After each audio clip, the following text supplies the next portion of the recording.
So recently I filmed a Dark Academia TBR/recommendations video, so I'll link that here and in the description as well if you want to watch that. This is a slight part 2 to that. In that video I picked out the TBR that I wanted to read, and in this video I'm going to read them and maybe throw in some like I feel Dark Academia aesthetic things to do. I picked 4 books and I went into a little bit more detail in the video that I mentioned, but I'll quickly go through them here just in case you didn't see it.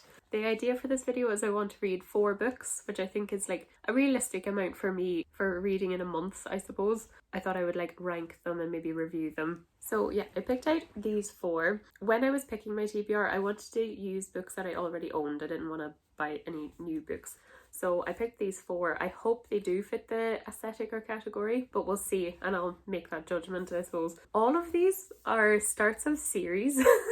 They're all like book 1 of a series. So the first book I picked out and I didn't realise was Dark Academia is The Raven Cycle. The first book is called The Raven Boys and this is by Maggie Stiefvater, and this came out like over 10 years ago. But it's about this girl called Blue and she's under this sort of curse that whoever she kisses will die. I don't know if it's her true love or if it's just anyone, so I'll find out in the book. So yeah, I like that kind of fairy tale aspect to it, but Blue actually falls into this friend group of boys that all go to this school. So apparently there's like magic in this. I think the magic system in this is Latin based.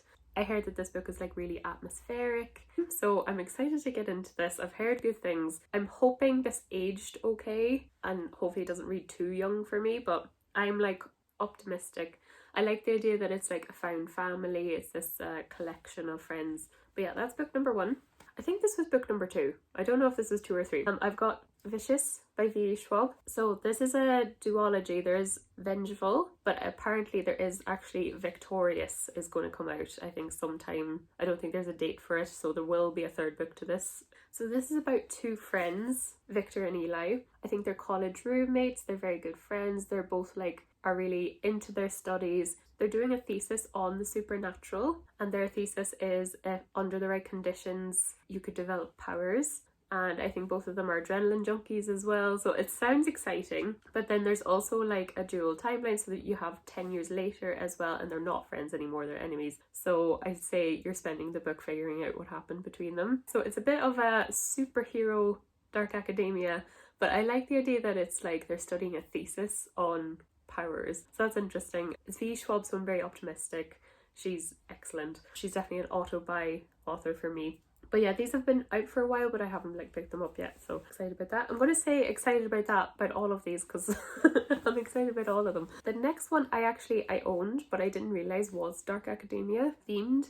So this is Truly Devious by Maureen Johnson, and again this is part of a trilogy, and then I think there's extra books coming out as well. I believe the first 3 books are set in a school and then the rest are set elsewhere. But yeah, this is like a big favourite of everyone's, so very optimistic about this as well. So this is about this kind of tycoon who sets up this school and he wants the best of the best students to go to this school. And I think while he's setting the school up, something happens in his family. His wife and his daughter are kidnapped and it just turns into a cold case, so it's never been solved. Years later, you got the main character, Stevie Bell. She loves true crime, and as she's going to the school, she really wants to solve this mystery. But yeah, apparently this book is very like, there's a very studious setting to this as well, so I think that's where the Dark Academia kind of aesthetic comes from in this book. Again, super excited about this, and I feel like thrillers are really good for autumn time as well. And then I've got a super popular one, so The Atlas 6 by Olivia Blake. I'm cautiously optimistic about this one because I heard that Blake's writing is a bit divisive. Like some people love her writing, some people hate her writing, and I've never read anything by her, but she is very popular. She's released a good few books now, and I think this was her first one that got super popular on TikTok. I believe she independently published this, then a publisher traditionally published it then with some editing. This is basically, you have a society called the Alexandrian Society. Every 10 years they host this trial. I think, is it 6 people? Yeah, 6 magicians fight for their place in the society, so I think they get all picked off. They have to study and work at the society for a year, and the society knows secrets about the world. Basically, they understand powers and civilizations, like ancient civilizations. They have all the knowledge. So the best of the best want to be in the society. I think this is multiple POV as well, and what I really like about this book is that it has artwork throughout, so you get like character art, so I think that's really fun. I love trial based plots, I really enjoy them, and the fact that this is like trials, dark academia setting, secret societies, I'm excited about this. Again, though I have heard mixed things, so I don't know. I think it does sound right up my alley, so hopefully I do like it. This is the start of a trilogy. I think the third book is coming out soon. But yeah, I will start with a nice and easy one. I will start with The Raven Boys. So yeah, I'll get back to you when I read it, and hopefully with a good review.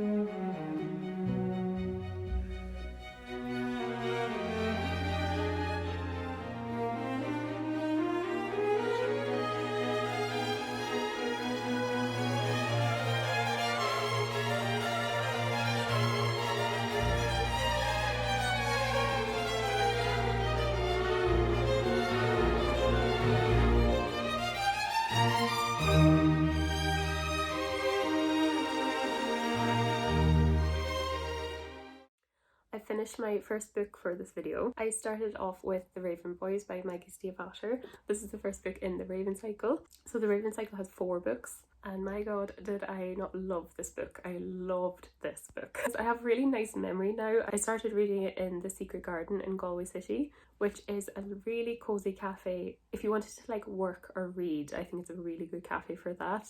It's like hidden away in the south of Galway. So yeah, I kind of cafe hopped with this book, which is really fun to do. But yeah, I adored this. I kind of knew going in by the sound of it, I thought I would like it. Some things really caught me by surprise. I don't feel like this is marketed very well, I have to say. It's like, if you kiss your true love, he will die. That is an element actually, but the blurb makes it sound like that's the only thing, where really that's like a really tiny element of the book.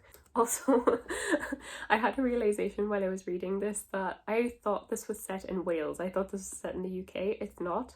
It has a Welsh connection, which makes sense if you read the book, but I thought this was set in Wales. It's not. It's set in like a fictional town in Virginia in America. As soon as it mentioned frappuccinos, I was like, wait, hold on. I was like, this is set in America.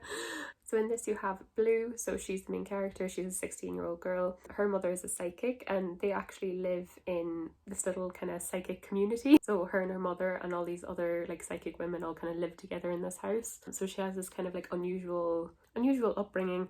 They're obviously not super rich or anything like that, and then in this town you do have this like really high performing all boys school called Aglanby. I think it's Aglanby. I'm probably pronouncing that so wrong, but it's very, very like well off boys go to study. They're kind of a shoe-in then for Ivy League schools. That being said, the setting really isn't the school, which I thought it would be. It's actually a lot more of Blue and the characters kind of exploring ley lines and where they're finding energies. So you have 3 main perspectives in this. You have Blue, you've Gansey, who's kind of like the leader of the boys, and then you have Adam as well. So Gansey he has this like really fervent obsession with finding this old Welsh king who said he would wake up within these ley lines, and if you wake him up you're granted a wish. And Gansey is like super obsessed with finding him. He thinks the myths are all true. He's just kind of spent his life studying this and trying to find this Welsh king. You have Adam then as well. I'm just saying, I love Adam.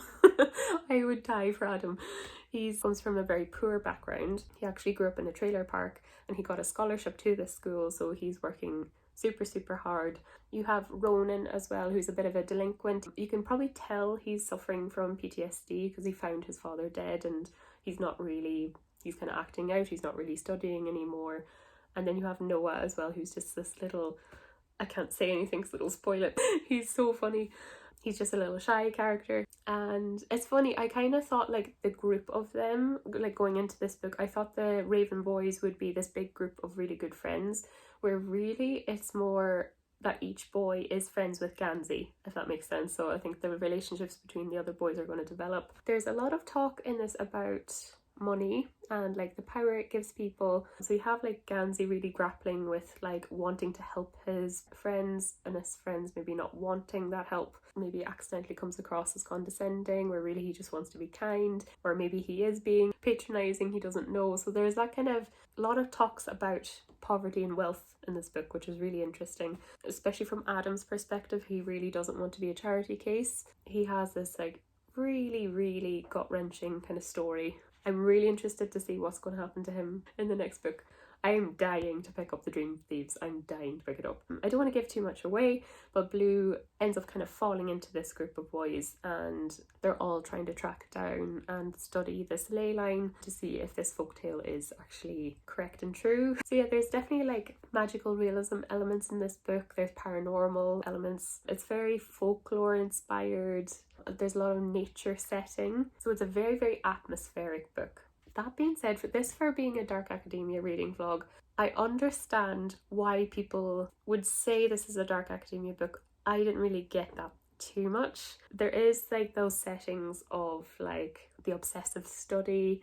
Like there is a really nice quote just talking about Gansey's journal. The fragments were intriguing but unnecessary. Whoever put that journal together must love the hunt itself, the process of research. The aesthetic properties of the journal couldn't be accidental. It was an academic piece of art. So I think quotes like that does make it kind of a little bit Dark Academia. I didn't really get that so much. It's definitely more of a folklore, magic, it's really lovely atmosphere, which deals with surprisingly dark topics as well. And at the same time, in other ways, it's so light and funny, and then so ordinary, and then so out of the ordinary as well, with the magical realism elements. But I loved this. I gave it 5 stars. I think in my head, I suppose as a piece of literature, I was like, it's probably a 4-star, but like this gave me the 5-star feels. I loved it. I thought Steve Vatter is a really good author. I think she's a really good writer. There's parts of this I laughed out loud so much. It's funny, it could be like random in places, but it still worked. And there's definitely like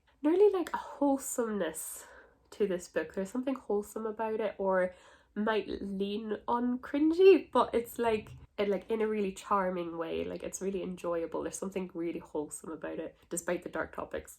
Even though it's really high intensity, it's still very comforting. I have to say the first half of the book is a little bit slower than the second half, so maybe if you're finding it a little bit slow, it does, like, the plot does ramp up. This definitely is, like, especially for the start of a series, felt like a whole story while still leaving lots of questions where you really want to read the next book as well, so it doesn't wrap everything up. There's definitely more to come, definitely way more to come, and I am so excited to get to the next ones. But yeah, I adored this book. I think if I read this when I was younger, this would have rewired my brain. I honestly think it would.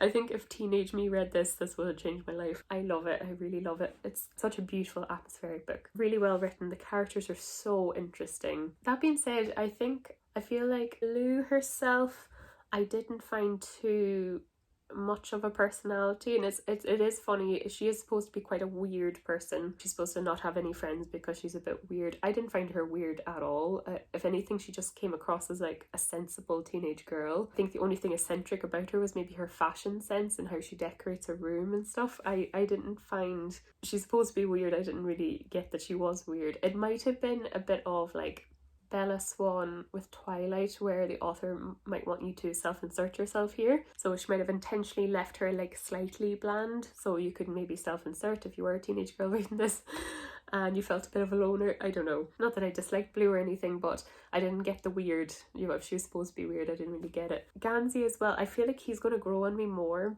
He's definitely quite complex. He's definitely very caring, but comes across as patronizing. He's got this obsession of finding this ley line and studying it, and he has his reasons, which is revealed in the book. There's definitely a love triangle being set up here, and I loved Adam's perspective. I think his story was so heart-wrenching and so well done. And then I love Ronan's character too. I really wish we would get Ronan's perspective actually, and I know why we're not getting it right now, but and actually the spin-off is Call Down the Hawk series, or the Dreamer trilogy, and he's the main character in that, so we are going to get some Ronan. And then I adored how they used Noah's character as well. Like, you think he's really unassuming, but actually he's so integral to the plot of this book. So yeah, it was really fun. I thoroughly enjoyed reading this book. Is it dark academia though? I don't really know. I don't think I would recommend this as a dark academia. I think though, if you're looking for a really mythical folklore atmospheric book, this is just wonderful. Something I will mention as well, being from Ireland. So the word for sweater or jumper in Irish is ganzi. I'll like spell it here. So every time I read his name, I was like, oh, that's not his name, is it? It's just like, oh, Jumper is his name. There is a funny line, I can't remember what page it was, but it was like, Gansey took off his jumper, and in my head I was like, oh, Gansey took off his Gansey. I don't speak a lot of Irish, but I know that word. It's kind of funny. Maybe the only downside of this book is that it tried to be maybe quirky a bit too hard. But I just did find that charming rather than cringy. I really just did find it charming. And I am just so excited. I was like, I want to pick up Dream Thieves immediately. Like, as soon as I finished this, I was like, I need more. But I was like, I have 3 more books to read for this video, so I can't. What I loved about it too is that it's so unique. I haven't, like, usually with YA books, there's some sort of formula, you know, like there's enemies to lovers, there's like school dynamics or something, or in a fantasy world, like someone is the chosen one. There's a few like YA tropes that you'll always see in some books. This one, I was just like, I've never come across a book like this ever. The story is very, very unique, so I like props to Steve Atter for coming up with this. Yeah, the settings are really cool as well. I love the apartment that the boys live in. There's not a lot of school in this, it's more like running around in forests and the apartment and cars, actually a lot of time in cars. Boys love their cars in this. But yeah, I thoroughly enjoyed it, just enjoyed it so much, and I would highly recommend it to anyone. I think if you want that feeling that you got when you were reading, when you found something amazing like Hunger Games or something like that when you were a teenager, I think this will give you that feeling. I would really recommend this to maybe a teenage audience, definitely, because I think it would be so impactful. But yeah, I loved this. I really loved it. That being said, it's not innocent in a way. I think definitely adults can read this and enjoy it. It's actually quite hard-hitting in a lot of places, so I don't think you young teenagers should read this, maybe on the later stage. The characters themselves, like Blue's 16, the boys seem to be like 17, 18 maybe. But yeah, there's definitely some heavier topics in this, so maybe read trigger warnings as well going in before you read it. But I loved it so much. I can't recommend this enough. So yeah, so good.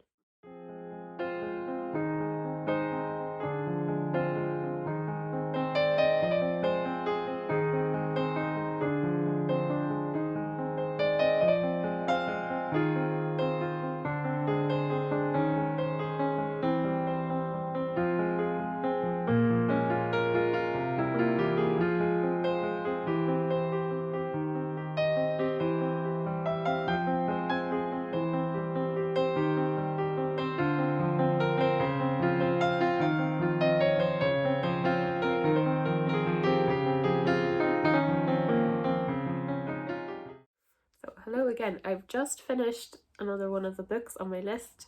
So this is Vicious by V. Schwab. I have to say, probably similar to The Raven Cycle or The Raven Boys, which I read previously. I didn't totally feel that this was a dark academia book. I feel like it had some elements of the aesthetic or of the, let's say, the pillars of a dark academia book, but they were only very slight. They were kind of the bare bones of the story, but not really. Unfortunately, I feel like I wouldn't classify this as dark academia. However, though, I really loved this book. I gave it 5 stars. It was so good. So far I've had 2 5-star reads, but not really dark academia enough for me. Part of the setting of this book is in university, so you've got Eli and Victor. They're like housemates, kind of like academic rivals in a way, but also friends, and they're in their final year doing their thesis. So in this world, superheroes basically, so people with abilities, they're called extraordinaries in this book, so EOs. He wants to argue that near-death experiences causes people to become EOs, and Victor then is doing his thesis on adrenaline, so they end up combining their knowledge and, you know, testing things out on themselves. But that's where the dark academia kind of ends, and this is a super fast-paced book. This is kind of like a whole story in one book. This is a series, so I think there's the Villains series. I think each book has different characters. So the story for Eli and Victor is very quick. It is like a whole story in one book, not a setup for a series. I can see how this could have been so much different if it was a series. It definitely would have been a lot slower paced. However, this pace is like, it's so fun, it's so exciting. You have Eli and Victor in university, and then you have a different timeline of 10 years later. They're total enemies. You don't know what happened. They're out to get each other. Yeah, so it's fun reading from the two timelines and the different perspectives. So yeah, this book really takes the superhero villain story and flips it on its head. It's like a different viewpoint of it. So there's lots of twists and turns. You're kind of like, okay, who's the hero, who's the villain? Chops and changes all the time. So it's really, really fun. I've never read a superhero book before, or a villain book before, but it's definitely not, let's say, a DC movie or a Marvel movie.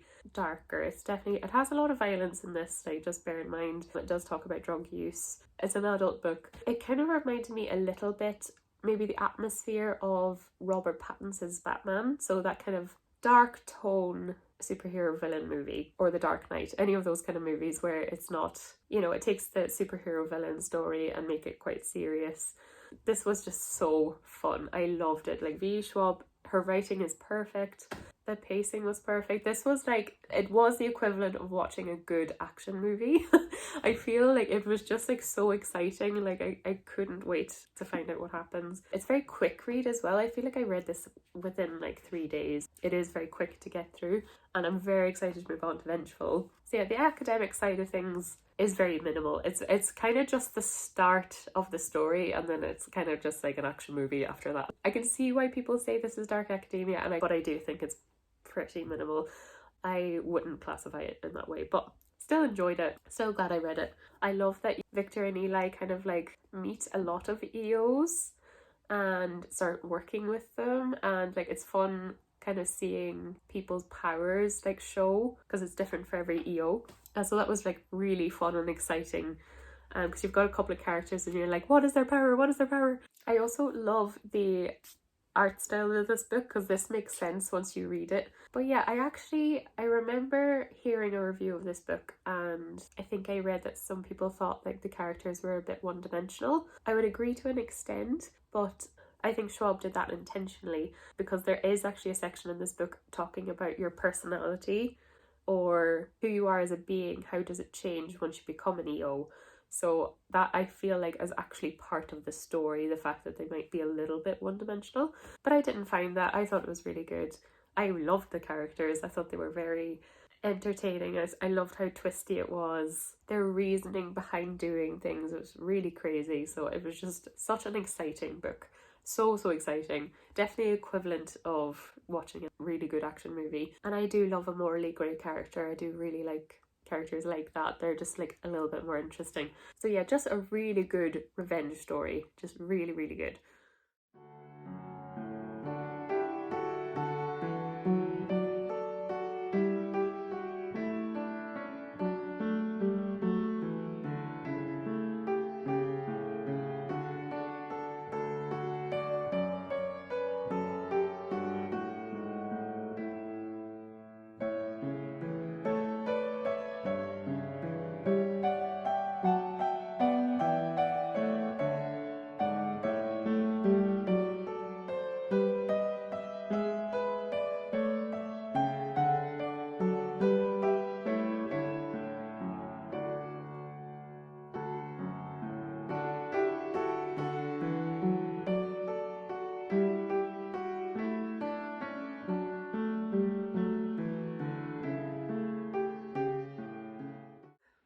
So hi again, I just finished Truly Devious. So this is by Maureen Johnson. She's done a lot of YA books, and I didn't realise this, but she actually wrote the Bane Chronicles with Cassandra Clare. Like, she co-wrote that series with her, so I thought that was really cool. I didn't realise she was such a kind of prolific author. So yeah, this was a lot of fun. I really enjoyed reading this book. It definitely had its pitfalls. I actually rated it 4 out of 5. I thought it was a really fun, good reading experience, but it just had 1 or 2 things that weren't really my taste. By the way, if you can hear rain, we're getting so many in Ireland lately, but it's another storm outside. If you can hear that, that's just rain beating on the roof. So this is primarily a murder mystery book. Again, I don't know, for this being a Dark Academia reading vlog, all 3 books so far, I feel like the Dark Academia elements are very, very minimal. This is a different spin on it, but yeah, it definitely, again, the dark academia elements of it are very light.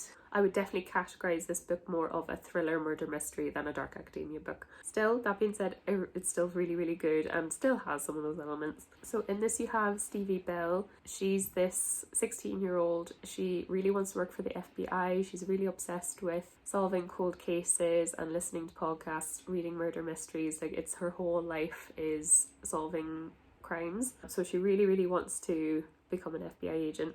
There's this school in Vermont called Ellingham Academy. I hope I'm saying that right. And this school takes in really special children, basically. So children who have like a really good aptitude for something.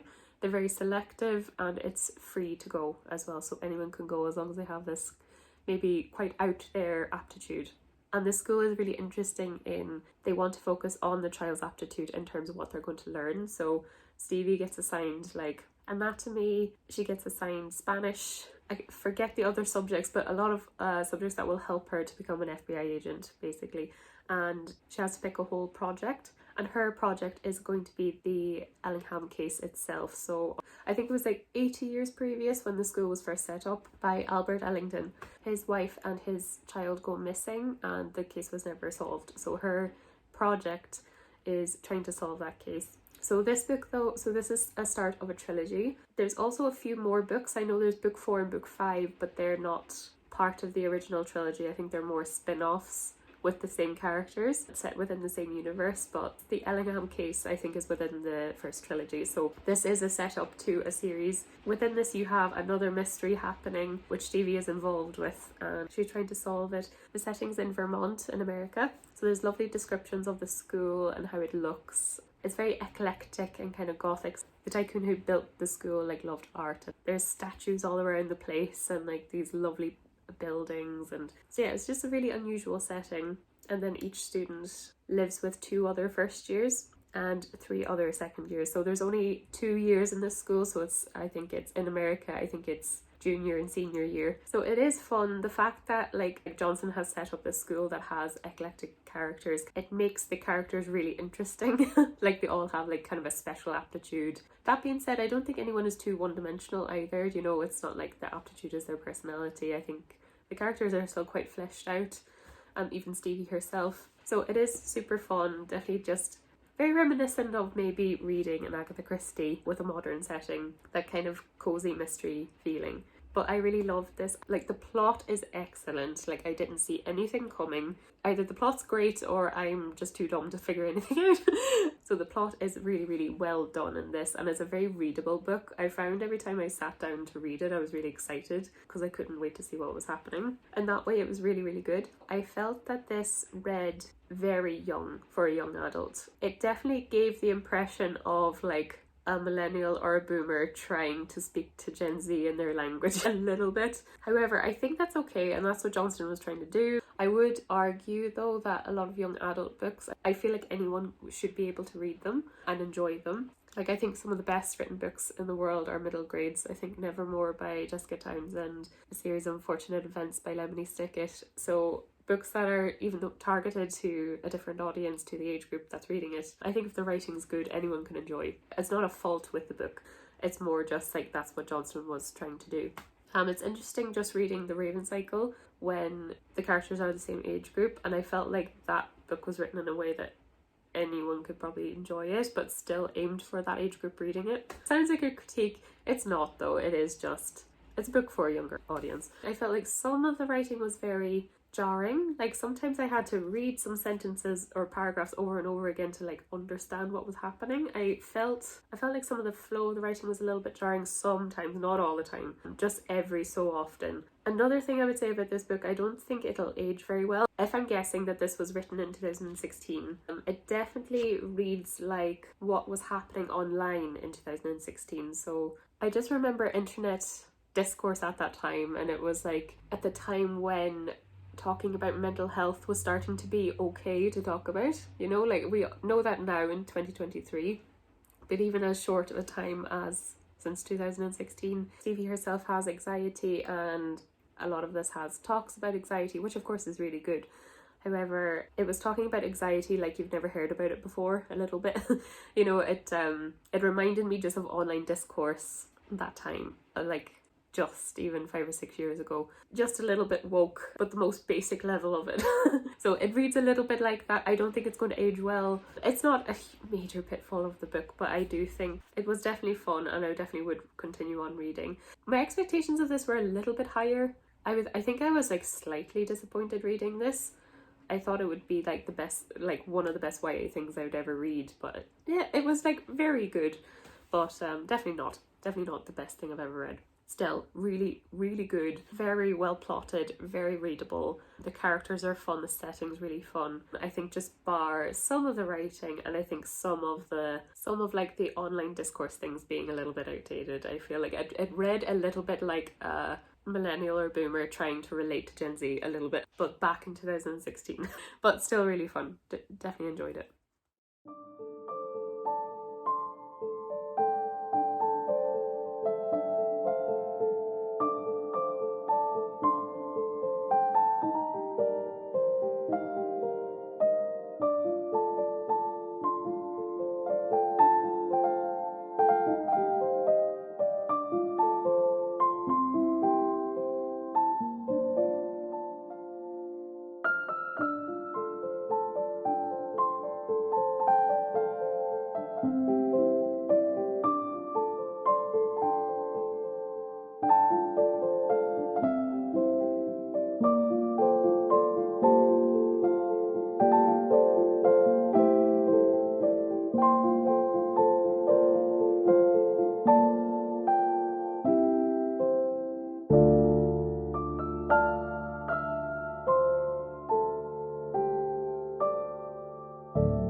Hi again, so I'm here with my last book update. So I just finished The Atlas 6 by Olivia Blake. Yeah, so this book, as I mentioned before, is about the Alexandrian Society. So it's this secret society that kind of holds all the world's knowledge. Every decade there's a initiation process. So 6 medians, or people that have like very extraordinary powers or knowledge, are chosen to compete. Only 5 are able to stay though, so 1 is eliminated. So it's a very interesting plot. What I like about this too is that it's from the 6 perspectives of each candidate. So it is a different POV every single chapter, which I actually really liked. It was nice when something happens that you get another character's perspective then in the following chapter of their interpretation of it. So I really liked how that was done. I have to say, I gave this book a 3-star. A high 3-star though. For me, I feel like it had a wee bit too many pitfalls for it to be a 5-star book for me. For one thing, there was little to no world building. I feel like the world building was definitely the weakest point of this book. Like in this world, you have like people who have abilities, so medians who have like extraordinary power, and then you have witches who have some power but it's kind of low level, and then you have normal kind of mortal lives. However, I didn't realize that until page 70. I thought this world was totally magical. I thought it was like a total like fictional world, but actually it is like magic within our own world. Like it is around page 70 when they mention like mortal universities like Oxford and Cambridge, and I was like, oh wait, okay, so they're hiding in plain sight a little bit, where I feel like that was explained really badly. Also, I feel like if there was anything action related, it was really hard to picture. I don't think it was built into the writing very well. Another pitfall of this for me was the writing was a little bit pretentious, but not in a good way. You know, with The Secret History by Donna Tartt, which is pretentious, but like it makes sense that it's pretentious, along with If We Were Villains as well. I feel like the author was trying to just throw in as many long words as she could possibly put in to make it sound really smart, where I could kind of see through it, and it didn't suit sometimes. Like there was a few sentences I was just like, I know these people are smart, but people don't talk like that, you know? So there was kind of some major pitfalls for me. However, out of all the 4 books I've read, this is definitely the most dark academia book. I feel like the author was like, okay, what are the pillars of a dark academia book? I'm going to have every single one of them in there. So you have an academia setting, you have 2 of the characters are academic rivals, you have plots of murder, and you have this English manor setting. If you really want that aesthetic in a book, this is a really good one to go for. So don't get me wrong, I did enjoy this book and it had lots of good points. There was a lot of twists in this that I didn't see coming, which I really liked. I liked how this ended, and it's a good, I feel like, really good start, middle and end to a first book while still leaving like questions for book 2. I had a misconception of this book. I thought it was like trials. It's not really trials. The elimination process is actually the candidates deciding who leaves. I thought this was a trial-based book. It's not. The academia side of this book was decent. It was funny. I felt like the system was really cool where if any of the candidates wanted to study something, the academy would just give them the book immediately. It's funny, so the academic rivals, Libby and Nico, so they're both physicians, so they can control elements and stuff. And they've always been rivals, they've always been pitted against each other. But they're the only ones I feel like who actually contribute, I think, to putting theses together or putting like theories in practice. Maybe a bit of Tristan as well. I do think there was 1 or 2 plot holes in here.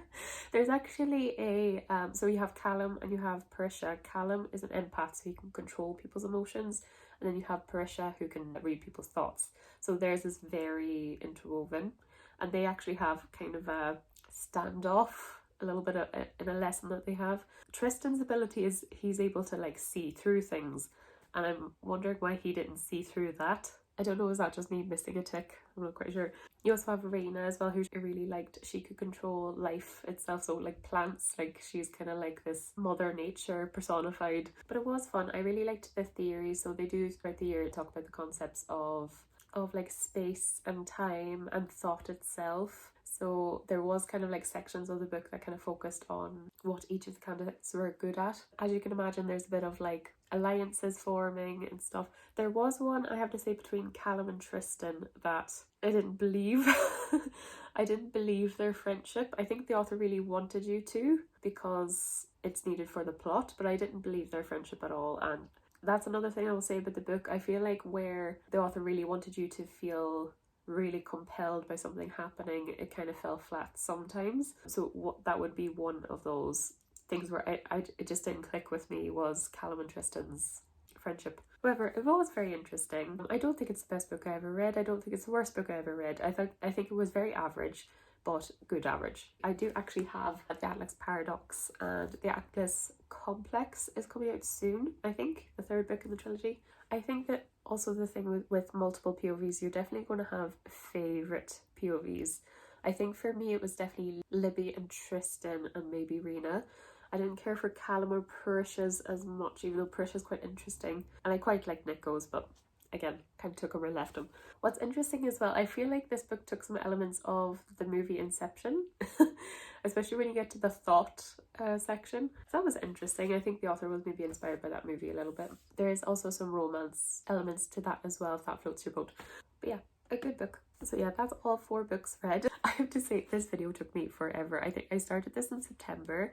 I've already started editing this, and my journal section is for September, and I was like, I don't think this is going to come out until the end of October. I did get sick in the middle of filming this, so I think this was greatly delayed, but anyway, I had a lot of fun. For me, as I mentioned, I feel like the only really dark academia book out of these 4 was the Atlas 6. I feel like these 3 had just elements. I do think though my standard for what a dark academia book is pretty high. I think because I've read The Secret History and like fantastic books like If We Were Villains and Babel, or Babel if you pronounce it that way. So I feel like my standard is very high. So these 3 for me weren't really dark academia, but all were really fantastic, and someone else could read them and think it's a dark academia book. It is a bit, up to interpretation a little bit. But yeah, I had great fun reading all 4 of these, and I just came away reading 4 great books, so I'm really happy I did this video. So yeah, thank you so much for watching. I'll leave my latest Dark Academia recommendations video in the description. I'll leave all the links to these books as well in the description as well. So yeah, if you'd like to subscribe, I do anything book related on this channel, so reading vlogs like this one, TBRs, 24-hour readathons, all that jazz. Thanks so much for watching, and I'll see you guys in the next video.